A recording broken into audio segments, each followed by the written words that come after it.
প্রতিষ্ঠানকে না দাঁড়াতে দিলে তাহলে আপনি এগোতে পারবেন না। সিস্টেমকে দাঁড়াতে দিতে হবে, এবং সিস্টেমকে দাঁড়াতে দেওয়ার জন্যই আমাদের 31 দফা কর্মসূচির একটা কর্মসূচি আছে বাংলাদেশ জাতীয়তাবাদী দলের, এবং সেটি দীর্ঘদিন যাবৎ উপস্থাপন করা হয়েছে দেশের মানুষের কাছে। এটি এখন মানুষের দাবি।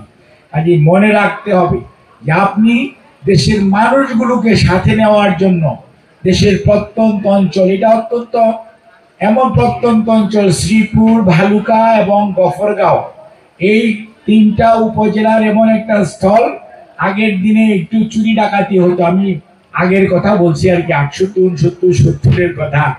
তখন চুরি করে এই পার থেকে ওই পারে চলে যেত, আবার ওই পার থেকে এই পারে চলে আসতো, পুলিশ আসলে বললো পাইলাম না।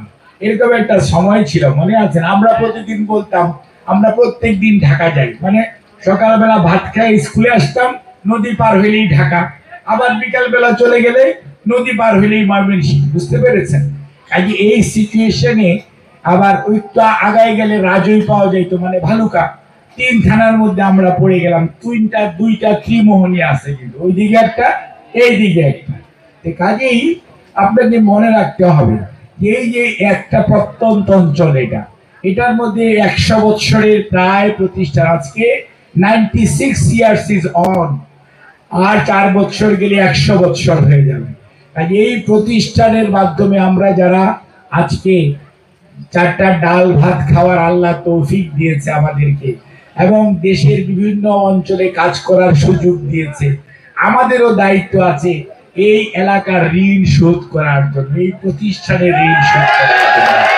আগে আমরা মনে করি যে আমরা সবাই একসাথে যদি চলতে পারি, কাজ করতে পারি, মানুষকে বোঝাতে পারি, মানুষকে অনুপ্রাণিত করতে পারি, তাহলেই মনে রাখবেন আপনারা যা চাচ্ছেন সেগুলি আপনারা অ্যাচিভ করতে পারবেন। আর যদি আমরা মানুষকে উৎসাহিত করতে না পারি তাহলে কিন্তু আপনারা পারবেন না। যেমন আমি আপনাদেরকে একটা ছোট্ট উদাহরণ দিই। এই যে দেখেন এখানে 2টা ফেস্টুন আছে, এই বাসটাতে আমার ছবির নিচে একটা বাচ্চুর ছবি আছে, আমার ছবির নিচে রানার ছবি আছে। এটা যখন প্রথম লাগাতে গেল তখন ওখান থেকে 2 ভাই প্রচন্ড বাধা দিল, আবার 2 ভাই তাকে আবার বললো না লাগাও। অর্থাৎ এই যে রাজনৈতিক সহিষ্ণুতা, এটা ডেভেলপ করতে দিতে হবে।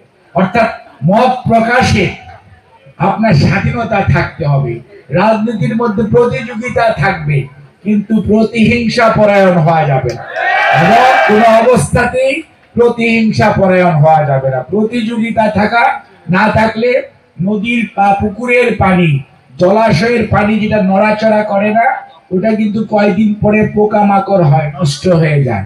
আর যে পানিটা নড়াচড়া করে সেই পানিটা কিন্তু স্বচ্ছ থাকে, সেখানে আপনি দেখবেন সকল কিছু হয়।